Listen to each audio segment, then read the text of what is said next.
உலகாளும் சாய். ஓம் சாய்ராம். சாய் பக்தர்களாகவே இருந்தாலும் சில விஷயங்களை நம்ம நம்ப மாட்டோம். அதுல முக்கியமா நான் நம்பாத விஷயம் அப்படின்னு பார்த்தீங்கன்னா, ஒரு 2 விஷயம் நான் நம்பவே இல்லை. என்னன்னா, பாபாவோட போட்டோல உதி வருது அப்படின்னு சொல்லி நிறைய பேர் சொல்லுவாங்க. அது மட்டும் இல்லாம பாபாவோட விக்கிரகத்துல தேன்லாம் வருது அப்படின்னு சொல்லி நிறைய பேர் சொல்லியிருக்காங்க. எவ்வளோ அற்புதங்கள் பாபா நம்ம வாழ்க்கையில பண்ணியிருந்தாலும், ஒரு சில விஷயங்கள் நம்ம நம்ப மாட்டோம் அப்படின்ற மாதிரி, நான் இந்த விஷயத்த நம்பவே இல்ல. இது எப்படி சாத்தியம்? பாபாவோட விக்கிரகத்துலேருந்து எப்படி தேன் வரும்? பாபாவோட ஃபோட்டோலேருந்து எப்படி உதி வரும்? சும்மா இருக்க ஃபோட்டோலேருந்து உதி வருமா? தேன் வருமா? அப்படின்லாம் நெனச்சு நான் ரொம்பவே யோசிச்சிருக்கேன். மனுஷங்களுக்கே உண்டான அந்த சந்தேக புத்தி தானே! ஆனா நம்ம சாய்பாபா, எத நான் நம்ப மாட்டேன் அப்படின்னு நான் சொன்னனோ, அந்த விஷயத்த எனக்கு அப்படியே கண்ணுக்கு முன்னாடி செஞ்சு நம்ப வச்சாரு. நான் நம்பவே மாட்டேன் அப்படின்னு சொன்னத, இந்த சாய்பாபா எங்க வீட்ல மிகப்பெரிய ஒரு அற்புதம் புரிஞ்சாங்க. அதுவும் குறிப்பிட்டு இந்த சாய்பாபா எதுக்கு அந்த மாதிரி ஒரு அற்புதம் செஞ்சாங்க அப்படின்ற விஷயத்த நான் உங்க கூட ஷேர் பண்றேன். வீடியோ ஸ்கிப் பண்ணாம ஃபுல்லா பாருங்க. நம்ம சேனல ஆரம்பத்துலேருந்து பார்த்தவங்களுக்கு தெரிஞ்சிருக்கும். என் பொண்ணு எம்பிபிஎஸ் படிச்சுட்டு இருக்கா அப்படின்றது தெரியும். என் பொண்ணு சின்ன வயசுலேருந்து எம்பிபிஎஸ் ஆகணும் அப்படின்றது தான் அவளோட ஆசை, கடவுள் லட்சியமே. எங்க பார்த்தாலுமே டாக்டர் வர்ஷாஸ்ரீ எம்பிபிஎஸ், டாக்டர் வர்ஷாஸ்ரீ எம்பிபிஎஸ்ன்னு எழுதி எழுதி வச்சுருவா. ஒரு செவர்லேருந்து, ஒரு கதவுலேருந்து, ஒரு பேப்பர்லேருந்து எத பார்த்தாலுமே டாக்டர் வர்ஷாஸ்ரீ எம்பிபிஎஸ் அப்படின்னு சொல்லி எழுதி வச்சுருவா. அது மட்டும் இல்லாம, நம்மளோட உடம்புல உள்ள இன்னர் பார்ட்ஸ் எல்லாம் வீட்ல வரைஞ்சு வரைஞ்சு வச்சுருவா.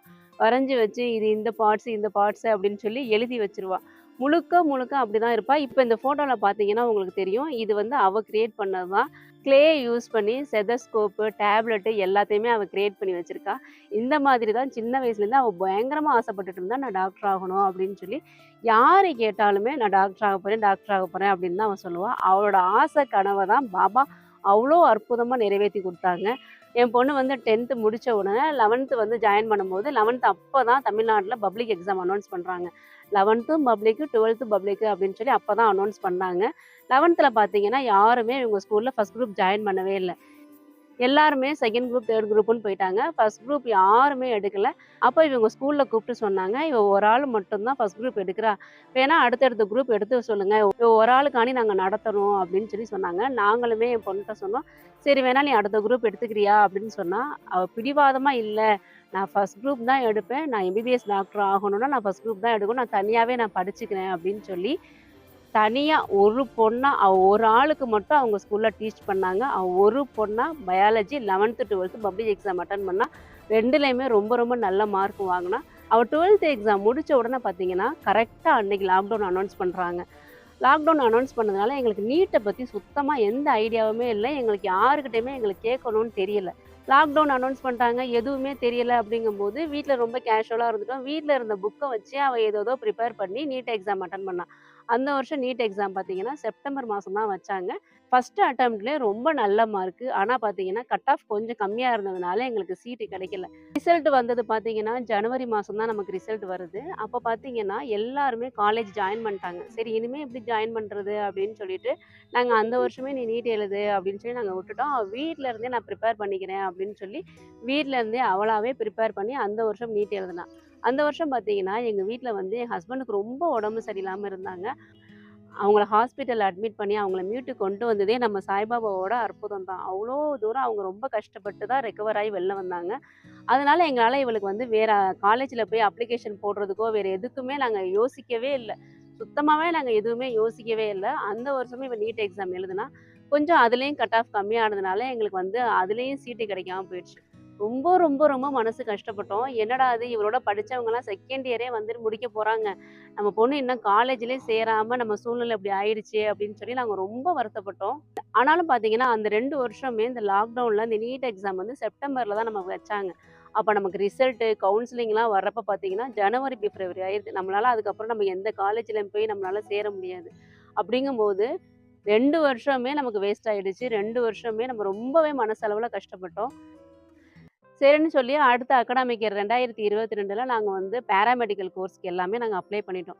பேராமெடிக்கல் கோர்ஸ் அப்ளை பண்ணிட்டு, "நீ நீட் எக்ஸாம் எழுது. நீட் எக்ஸாம்ல சீட்டு கிடைச்சிருச்சு அப்டின்னா, நீ போ. அப்படி இல்ல அப்டின்னா, பேராமெடிக்கல் கோர்ஸ்ல என்னாவது ஜாயின் பண்ணிக்கோ. ஏன்னா, எங்களால வேற எதுவும் பண்ண முடியாது." அப்படின்னு சொல்லி பேராமெடிக்கல் கோர்ஸ்க்கு எல்லாமே நாங்க அப்ளை பண்ணிட்டோம். அவளும் அந்த வருஷம் 2022 ஜூலை மாசம் நடந்த நீட் எக்ஸாம் அட்டெண்ட் பண்ணா. ரொம்பவே நல்லா நீட் எக்ஸாம் அட்டன் பண்ணியிருந்தா. வந்து கட் ஆஃப் கால்குலேட் பண்ணி பார்த்தா, மறுபடியும் அதே மாதிரி கட் ஆஃப் வந்து ஒரு 5, 10 மார்க் இந்த ரேஞ்சில வந்து கம்மியாயிட்டே இருந்தது. ரொம்பவே மனசளவுல ரொம்ப நொந்துட்டோம். இந்த நேரத்துல ஒரே ஒரு விஷயம் தான் நான் சொல்லணும். நீட் எக்ஸாம் எழுதணும், டாக்டர் ஆகணும் அப்படின்னு ஆசைப்பட்டாங்கன்னா, கண்டிப்பா அதுக்குன்னு ஒரு கோச்சிங் சென்டர்ல அனுப்பி படிக்க வைக்கிறது அப்படின்றது தான் ஒரு நல்ல விஷயம். ஆனா எங்களோட சூழ்நிலை பார்த்தீங்கன்னா, அவ்வளோ பெரிய கோச்சிங் சென்டர்லாம் அனுப்பி நம்மளால படிக்க வைக்க முடியாது அப்படின்றதுனால, அவளால முடிஞ்ச அளவுக்கு அவ எக்ஸாம் எழுதிட்டு வரட்டும் அப்படின்னு சொல்லி நாங்க விட்டுட்டோம். ஆனா பார்த்தீங்கன்னா, கட் ஆஃப் கம்மியானோனே ரொம்ப மனசு நொந்துட்டோம். என்னடா அது இப்பயும் கட் ஆஃப் கம்மியாயிடுச்சே அப்படின்னு சொல்லிட்டு, சரி பேராமெடிக்கல்லே நம்ம சேர்ந்துக்கலாம் அப்படின்னு சொல்லி முடிவு பண்ணிட்டோம். ஆனா அவ மனசு மாறவே இல்ல. எம்பிபிஎஸ் அப்படின்றதுனால அவ மனசு மாறவே இல்ல. சரி என்ன பண்ணலாம் அப்படின்னு யோசிக்கும்போது, ஒரே ஒரு விஷயம் முதல்ல நாங்க கையில எடுத்தது பார்த்தீங்கன்னா, பிரம்ம முகூர்த்த பூஜை. பிரம்ம முகூர்த்த பூஜை பண்ணுவோம். பிரம்ம முகூர்த்த பூஜை பண்ணோம் அப்படின்னா, நம்மளோட வேண்டுதல் நிச்சயமா நடக்கும் அப்படின்றது உண்மை. அதனால நம்ம பிரம்ம முகூர்த்த பூஜை பண்ணுவோம் அப்படின்னு சொல்லிட்டு, நானும் என் பொண்ணும் சேர்ந்து பிரம்ம முகூர்த்த பூஜை ஸ்டார்ட் பண்ணோம். பிரம்ம முகூர்த்த பூஜை காலையில 4 மணிக்கெல்லாம் எந்திரிச்சு, பாபாவுக்கு முன்னாடி 5 விளக்கு ஏத்தி வச்சு பிரம்ம முகூர்த்த பூஜை பண்ணுவோம். பிரம்ம முகூர்த்த பூஜை பண்றது மட்டும் இல்லாம, என் பொண்ணு பாபா கிட்ட ஒரு விஷயம் ஒண்ணு சொல்ட்டா. என்னன்னா, "எனக்கு சீட்டு கிடைக்கணும். எனக்கு சீட்டு கிடைச்சே ஆகணும். எனக்கு சீட்டு கிடைக்கிற வரைக்கும் நான் வந்து அரிசி சோறு சாப்பிட மாட்டேன். அது மட்டும் இல்லாம எனக்கு ரிசல்ட் வர்றதுக்கு முன்னாடி நான் 9 தடவ நான் பாராயணம் பண்ணுவேன்" அப்படின்னு சொல்லி சொன்னா. அதாவது 9 வாரம் கிடையாது, 9 தடவ. என்னைக்கு ரிசல்ட் வருது அப்படின்றது நமக்கு தெரியாது. அதுக்குள்ள நம்ம வந்து 9 தடவ அந்த பாராயணம் நான் சச்சரித்திர பாராயணம் நான் பண்ணி முடிச்சிருவேன். அதுவரைக்கும் நான் சாப்பிட மாட்டேன். எனக்கு இந்த ரிசல்ட்ல கண்டிப்பா நான் எம்பிபிஎஸ் டாக்டர் சீட்டு கிடைக்கணும் அப்படின்னு சொல்லி முழுக்க முழுக்க பாபா கிட்ட சொல்லிட்டா.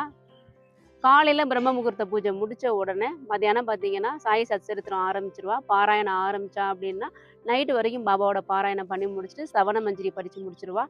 காலையிலேருந்து நைட்டு வரைக்கும் எதுவுமே சாப்பிட மாட்டா. தண்ணி மட்டும் தான் குடிப்பா. நைட்டு தூங்க போறதுக்கு முன்னாடி ஏதாவது லைட்டா டிஃபன் மட்டும் சாப்பிட்டுட்டு தூங்கிருவா. இதுதான் அவ ரெகுலரா பண்ணிட்டு இருந்தா. நம்ம எக்ஸாம் முடிச்சுட்டு வந்தோனே கட் ஆஃப் பார்த்தோம் பார்த்தீங்களா, அன்னையிலேருந்து ரிசல்ட் வர்ற வரைக்கும் கன்டினியூவா இப்படிதான் இருந்தா. பாபாவுக்கு முன்னாடியே உட்காந்து சாய் சச்சரித்திரம் பாராயணமும், ஸ்தவன மஞ்சரியும் கன்டினியூவா படிச்சுக்கிட்டே இருந்தா. எப்பயுமே நம்ம கடவுள நோக்கி நம்ம பாராயணம் பண்ணும்போது, நமக்கு ஏதாவது ஒரு வழி கடவுள் காமிப்பாங்க. இந்த வழியில போ, இந்த வழியில போ அப்படின்னு சொல்லி கடவுள் நமக்கு காமிப்பாங்க. அந்த மாதிரி தான் நம்ம சாய்பாபாவும் அப்போ ஒரு வழி காமிச்சாங்க. என் ஹஸ்பண்டோட ஃப்ரெண்டு ஒருத்தவங்க ஃபோன் பண்ணாங்க. அவங்க பார்த்தீங்கன்னா, கிட்டத்தட்ட ஒரு 10 வருஷத்துக்கு முன்னாடி என் ஹஸ்பண்ட் அவங்களும் ஒரு ஆர்கனைசேஷன்ல ஒர்க் பண்ணவங்க. அதுக்கப்புறம் பார்த்தீங்கன்னா, அவங்க வேற ஒரு காலேஜ்ல ஒர்க் பண்றாங்க. நாங்க இந்த ஃபீல்டுக்கு வந்ததுக்கப்புறம் எங்களுக்குள்ள கான்டாக்ட்டே இல்ல.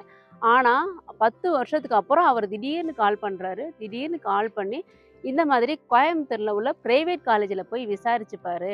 எம்பிபிஎஸ் சீட்ட பத்தி விசாரிச்சு பாரு அப்படிங்கும்போது, பிரைவேட் காலேஜ்ல சேர்க்கிற மாரி இருந்தா நாங்க ஸ்டார்ட்டிங்ல ஃபர்ஸ்ட் இயர்லயே நாங்க சேர்த்துருக்க மாட்டோமா, ஃபர்ஸ்ட் அட்டெம்ப்ட்லயே. ஆனா இப்ப போய் நம்ம எப்படி சேர்க்க முடியும்? பிரைவேட் காலேஜ்ங்கிறது ஃபீஸ் ஜாஸ்தியா இருக்கும். அதெல்லாம் நமக்கு சாத்தியம் இல்ல அப்படின்னு சொன்னாங்க. இல்ல நீ போய் விசாரிச்சு மட்டும் பாரு அப்படின்னு சொல்லி அவங்க ஃப்ரெண்டு சொன்னாங்க. சரின்னு என் ஹஸ்பண்டும் இங்க கோயம்புத்தூர்ல உள்ள அவங்களோட ஃப்ரெண்டும் சேர்ந்து இங்க கோயம்புத்தூர்ல ஒரு மெடிக்கல் காலேஜ்ல போய் விசாரிச்சாங்க. போய் விசாரிக்கும்போது தான் எங்களுக்கு ஒரு விஷயமே தெரியும். என்னன்னா, நமக்கு ஸ்காலர்ஷிப் நமக்கு கிடைக்கும் அப்படின்னு சொல்லி. உங்களுக்கு ஸ்காலர்ஷிப் வந்து உங்களுக்கு கிடைச்சிரும். அது மட்டும் இல்லாம பக்கத்துல குடியிருக்கீங்க அப்படிங்கும்போது, நீங்க காலேஜுக்கு வீட்ல இருந்தே வந்துட்டீங்க அப்படின்னா, உங்களுக்கு ஹாஸ்டல் ஃபீஸ், மெஸ் ஃபீஸும் உங்களுக்கு கிடையாது.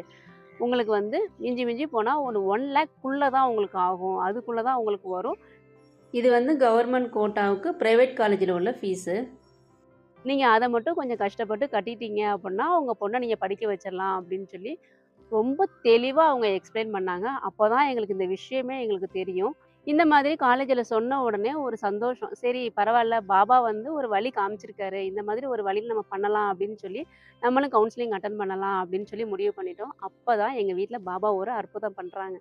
கவுன்சிலிங் வர்றதுக்கு முன்னாடி பார்த்தீங்கன்னா, கரெக்ட்டா என் பொண்ணு 9 தடவ பாராயணம் முடிக்கிறா. 9 தடவ பாராயணம் முடிக்கிற அப்ப இந்த பாபாவ என் பொண்ணு தூக்கிட்டு வந்து மடியில வச்சுக்கிட்டு இப்படி உட்காந்துருந்தா. நான் பார்த்துட்டு, "என்னடா இது பாபா பாதத்துலலாம் அழுக்கா இருக்கே!" அன்னைக்கு வந்து பார்த்தீங்கன்னா புதன்கிழமை. நான் நினைச்சேன், "நாளைக்கு தானே வியாழக்கிழமை. ஏன் பாபா இவ்ளோ அழுக்கா இருக்காங்க? நாளைக்கு தானே அபிஷேகம் பண்ண போறோம்." அப்படின்னு சொல்லிட்டு, இந்த விரலால இந்த இடத்துல அப்படியே வலிஞ்சிருந்தத நான் தொடச்சுட்டேன்.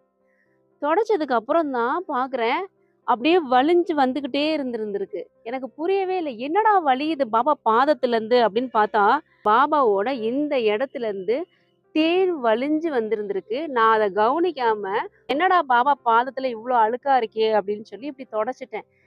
அப்புறம் தான் நான் கவனிக்கிறேன், இவ்ளோ தூரம் பாபாவோட பாதத்துலேருந்து தேன் வருதே அப்படின்னு சொல்லிட்டு. எங்களுக்கு சத்தியமா நம்பவே முடியல. பாபாவோட பாதத்துல உள்ளருந்து எப்படி தேன் வருது அப்படிங்கிறது ஒரு ஆச்சரியமா இருந்தது எனக்கு. அதுக்கப்புறம் அந்த ஃபோட்டோ எடுத்தோம். எனக்கு நிஜமாலுமே நம்பவே முடியல. பாபாவோட பாதத்துலேருந்து எப்படி தேன் வந்தது அப்படின்னு சொல்லி நிஜமாலுமே நம்பவே முடியல. அப்புறம் தான் உன்னிப்பா கவனிக்கிறோம். உள்ளர இருந்து பாபாவோட பாதத்துலேருந்து தேன் வந்திருந்தது. உள்ளுக்குள்ள இருந்து தேன் அப்படியே வழிஞ்சு வந்திருந்தது. நான் அதுக்கப்புறம் ஃபோட்டோஸ்லாம் எடுத்தோம். நம்ம சாய் சுனந்தா அம்மாவுக்கும், நம்ம சாய் பக்தர்கள் எல்லாருக்குமே நாங்க அத அனுப்பிச்சு விட்டோம். இந்த பாருங்க பாபாவோட பாதத்துலேருந்து தேன் வருது அப்படின்னு சொல்லி. இங்க கோயம்புத்தூர்ல உள்ள சாய் பக்தர்கள்லாம் வந்து பார்த்து ஃபோட்டோ எடுத்தாங்க. இந்த ஃபோட்டோல பார்த்தீங்கன்னா உங்களுக்கு தெரியும். லைட்டா தெரியும் பாபாவோட பாதத்துலேருந்து தேன் வந்தது. அது மட்டும் இல்லாம, இந்த பாபா குறிப்பிட்டு எங்க வீட்ல எத்தனையோ பாபா இருக்காங்க. இந்த பாபா பாதத்துலேருந்து மட்டும் ஏன் தேன் வந்தது அப்படின்ற ஒரு அற்புதமான விஷயத்த சொல்றேன். என் பொண்ணு 9 தடவ பாராயணம் பண்ணா அப்படின்னு நான் சொன்னேன் இல்லையா? எங்க வீட்ல இந்த பாபா இருக்காங்கல்ல, இந்த பாபா மட்டும் தான் நாங்க ஃபர்ஸ்ட் டைம் ஷிரடி போனப்ப வாங்கிட்டு வந்தோம். மத்த பாபாலாம் பார்த்தீங்கன்னா, எங்களுக்கு ஒவ்வொருத்தவங்களுமே எங்களுக்கு வீட்டுக்கு வர்றப்ப கிஃப்ட் குடுத்தது தான். ஒவ்வொரு வாரமும் நாங்க அபிஷேகம் பண்ணும்போது, ஒவ்வொரு பாபாவுக்கும் ஒவ்வொருத்தவங்களுமே ட்ரெஸ் மாத்தி விடுவோம். ஒவ்வொருத்தவங்களுமே அலங்காரம் பண்ணி விடுவோம். அந்த மாதிரி தான் இந்த பாபாவுக்கு என் பொண்ணு தான் ட்ரெஸ் மாத்தி விடுவா. இந்த பாபா வந்து என் பொண்ணு தான் அப்படி கவனிச்சுக்குவா. ஒவ்வொரு பாபாவையும் நாங்க ஒவ்வொருத்தவங்க எடுத்துக்குவோம். இந்த பாபாவ என் பொண்ணு எடுத்து, இந்த பாபாவுக்கு அவ தான் அலங்காரம் பண்ணி விடுவா. இப்ப புரியுதுங்களா? என்ன காரணம்னு? என்னன்னா, என் பொண்ணு வந்து சாய் சச்சரித்திரம் 9 தடவ பாராயணம் பண்ணா இல்லையா? 9 தடவ பாராயணம் பண்ணி, அந்த கடைசி சாய் சச்சரிதம் முடிக்கிற அன்னைக்கு, இந்த பாபா அவளோட பாராயணத்த நான் ஏத்துக்கிட்டேன் அப்படின்னு சொல்லி, இந்த பாபாவோட பாதத்துல தேன் கொட்டியிருக்கு. அதுவும் அவ பூஜை பண்ணி, அவ அலங்காரம் பண்ற இந்த பாபா கால்லருந்து தேன் வந்திருக்கு. இதிலயே தெரியுதா, பாபா எந்த அளவுக்கு அவளோட பூஜைய ஏத்துக்கிட்டாரு, எந்த அளவுக்கு அவளோட பாராயணத்த ஏத்துக்கிட்டாரு அப்படின்னு சொல்லி. அதுக்கப்புறம் அவளோட எம்பிபிஎஸ் சீட்டு கிடைக்கிறதுக்கு பாபா ஒரு மிகப்பெரிய ஒரு அற்புதம் பண்ணாங்க. அது ஒரு மிகப்பெரிய ஒரு மாஸ்டர் பிளானு அப்படின்னு சொல்லலாம். அது என்ன அப்படின்றத நான் அடுத்த வீடியோல உங்க கூட ஷேர் பண்றேன். இணைந்திருங்கள். நல்லதே நடக்கும். ஓம் சாய்ராம்.